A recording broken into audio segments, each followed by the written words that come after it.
Hello guys, welcome back to my channel skill girl vlogs.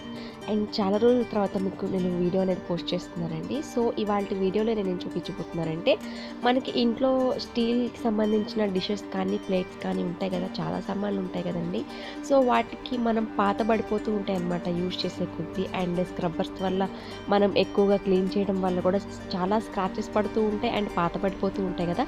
So వాటిని ఇప్పుడు మనం కొత్త వాటిలో ఎలా పాలిష్ చేసుకోవాలో ఇంట్లోనే నేను మీకు చూపిస్తానండి.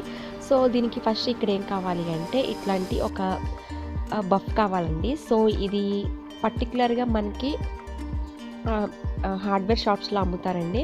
సో దాంట్లో మనం వెళ్ళి ఇలా పాలిష్ ప్యాడ్ కావాలి, హెవీ డ్యూటీది స్టెయిన్లెస్ స్టీల్కి మనం పాలిష్ చేసుకోవడానికి అని చెప్పి అడగాలండి. సో వాళ్ళు ఇస్తారనమాట ఇట్లాంటి బఫింగ్ ప్యాడ్ అనేది. సో ఇది 4 ఇంచెస్ అని చెప్పాలండి. సో ఇది ఎలా ఉంటుందంటే, నేను ఆల్రెడీ యూజ్ చేసాను కాబట్టి బ్లాక్గా ఉంటుంది, కానీ నార్మల్గా ఇది వైట్ కలర్లో ఉంటుందండి. కొంచెం స్ట్రాంగ్గా ఉండి స్టిఫ్గా ఉంటుందన్నమాట. సో ఇది మనకి ఆల్రెడీ మనకి మెట్లకి వేసే రైలింగ్స్ వాటికి పాలిష్ చేస్తారు. అండ్ ఇప్పుడు చాలా వాటికి ఇప్పుడు బండికి ఉంటుంది కదండి, ఇప్పుడు బైక్స్కి ఫ్రంట్ సైడ్ ఏదో ప్లేట్ లాగా వస్తుంది కదా, స్టీల్ ప్లేట్స్. సో వాటికి కూడా ఇవి పాలిష్ పెడతారండి. సో వీటితోనే సో బైక్ రిపేర్ చేసే వాళ్ళకి కొంచెం ఐడియా ఉంటుందన్నమాట ఈ పాలిష్ ప్యాడ్ గురించి. సో చాలామంది చూసే ఉంటారు కూడా. అండ్ ఇవి మనం దీన్ని యూజ్ చేసి ఇంట్లో మనం వాడే డిషెస్కి మనం పాలిష్ చేసుకోవచ్చు అనమాట. సో ఇప్పుడు నేను ఏం చేస్తున్నానంటే, నా దగ్గర ఇట్లాంటి ఒక డ్రిల్లింగ్ మిషన్ అనేది ఉందండి. ఆల్రెడీ ఈ డ్రిల్లింగ్ మిషన్ మీకు చాలాసార్లు చూపించాను. సో ఈ డ్రిల్లింగ్ మిషన్కి నేను ఇది ఫిట్ చేసుకుంటున్నాను. సో ఈ పాలిష్ ప్యాడ్కి మనకి నేను ఫిట్ చేసుకున్న బోల్ట్ అనేది రాదండి. సో బోల్ట్ అనేది జస్ట్ మనం నట్టును తీసేసుకొని ఒక వాషర్ పెట్టేసుకుని అటు ఇటు మనం ఫిట్ చేసేసుకోవచ్చు ఈజీగానే. లేకపోతే ఇంకొక టైప్ ఆఫ్ డ్రిల్లింగ్ మిషన్ ఉంటుందండి. సో నార్మల్ హ్యాండ్ మిషన్ ఉంటుందన్నమాట, డ్రిల్లింగ్ కాదు. సో దానికి కూడా ఫిట్ చేసుకోవచ్చు ఈ ప్యాడ్ అనేది. సో నాకు ఆ మిషన్ లేదు కాబట్టి నేను ఈ డ్రిల్లింగ్ మిషన్ అనేది యూజ్ చేసుకుంటున్నాను. సో ఇక్కడ ఏంటంటే, మనం పాలిష్ పెట్టుకోవడానికి ఇలాంటి సోప్ కూడా ఒకటి కావాలండి కంపల్సరీగా. ఇది కూడా మనకి పాలిష్ పెట్టుకోవడానికి సోప్ కావాలి అంటే వాళ్ళే ఇస్తారండి మనం షాప్లో అడిగితే. సో ఇది అరౌండ్ 100 ఉంటుందండి సోప్. ఈ ప్యాడ్ కూడా 60 to 70 రూపీస్. నాకైతే ఇక్కడ కొంచెం ఎక్కువ కాస్ట్కి దొరుకుతుందండి. మాకైతే ఒకే ఒక్క షాప్లో దొరికాయి అనమాట మా ఊర్లో అయితే. సో కొంచెం ఎక్కువగా సిటీస్ ఏరియాస్లో అయితే ఎక్కడ పడినా దొరుకుతాయండి. సో మాకు ఎక్కువగా దొరకవు అండ్ ఇలాంటివి ఎవరు చేయరు కాబట్టి మాకు దొరకడం చాలా కష్టమైందనమాట. సో దీన్ని ఏం చేయాలంటే, మనం ఇట్లా ఫస్ట్ ప్యాడ్కి ఆ సోప్ అనేది అప్లై చేసేసి మనం ఎక్కడైతే చేయాలనుకుంటున్నామో ఆ ప్లేస్లో మనం డ్రిల్ అనేది స్టార్ట్ చేసుకోవాలండి. సో ఇక్కడ నేను నార్మల్గా డ్రిల్ ఎలా చేసుకుంటామో అట్లా ఆన్ చేసుకుని నేను పాలిష్ అనేది పెట్టుకోవడం స్టార్ట్ చేశానండి. సో మనం ఎక్కువగా అయితే ప్రెషర్ అనేది ఇవ్వవసరం లేదండి. ఇక్కడ ఆల్రెడీ నా ప్యాడ్ అనేది పఫ్ ప్యాడ్ అనేది నాకు చాలా వాటికి యూజ్ చేశాను అనమాట.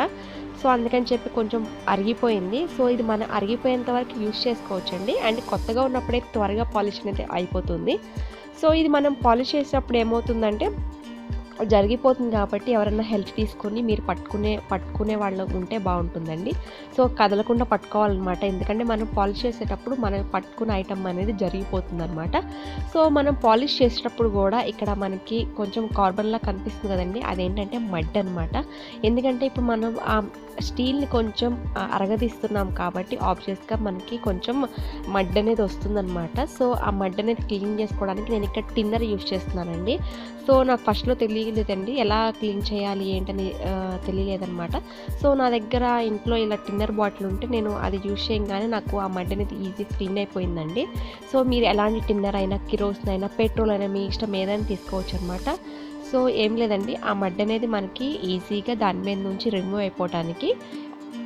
అండ్ మీకు నేను చాలా డిఫరెన్స్ చూపిస్తానండి. అండ్ మనకి పాలిష్ బాగా పెడితే మాత్రం కొంచెం డిఫరెన్స్ అనేది తెలుస్తుందండి. లేదు మీకు పైన పాలిష్ పెట్టుకునేటట్టయితే మాత్రం పైన కూడా పాలిష్ పెట్టేసుకోవచ్చండి. చూసారు కదా, నాకు వెనకాల బ్యాక్గ్రౌండ్ వాల్ అనేది కనిపిస్తుంది, ఇందాక నాకు కనిపించలేదు కదా.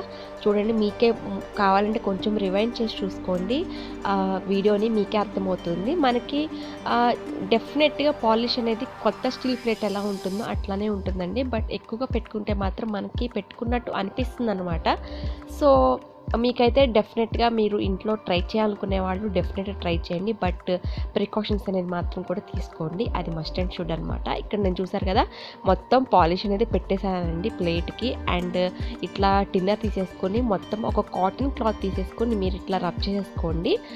మనకి ఆ మడ్డంతా కూడా ఈజీగా రిమూవ్ అయిపోతుంది అనమాట. ఆల్రెడీ నేను వేరే వాటికి కూడా ఇలా పాలిష్ పెట్టి ఉంచున్నానండి. సో అవి కూడా మీకు నెక్స్ట్ వచ్చే వీడియోలో డెఫినెట్గా చూపిస్తానండి. సో బిఫోర్ ఆఫ్టర్ కూడా మీకు రిజల్ట్స్ అనేవి కూడా చూపిస్తాను. ఏం లేదండి, మీరు కొత్తగా కొనుక్కున్నప్పుడు ఎలా ఉంటుందో యాజ్ టీజ్గానే అలానే రెడీ అవుతుందన్నమాట మీరు ఆఫ్టర్ పాలిష్ ద్వారా. సో ఇది ఉమెన్స్ కూడా ట్రై చేయొచ్చండి. డెఫినెట్గా ఇంట్లో ఏ ప్రికాషన్స్ తీసుకుంటే మనం ఎలాంటిదైనా ఈజీగా చేసుకోవచ్చు అనమాట.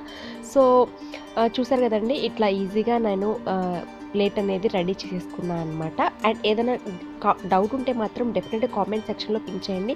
నేను కంపల్సరీగా వీలైనంత వరకు త్వరగా రిప్లై చేయడానికి ట్రై చేస్తానండి. అండ్ మనం ఎలాంటి స్టీల్ వాటినైనా ఇట్లా ఈజీగా ఇంట్లోనే పాలిష్ అనేది చేసుకోవచ్చండి. అండ్ ఈ వీడియో మీకు నచ్చినట్లయితే తప్పకుండా లైక్ చేయండి, కామెంట్ చేయండి, షేర్ చేయండి. అండ్ మన ఛానల్ని సబ్స్క్రైబ్ చేసుకోండి. See in the next video. Bye.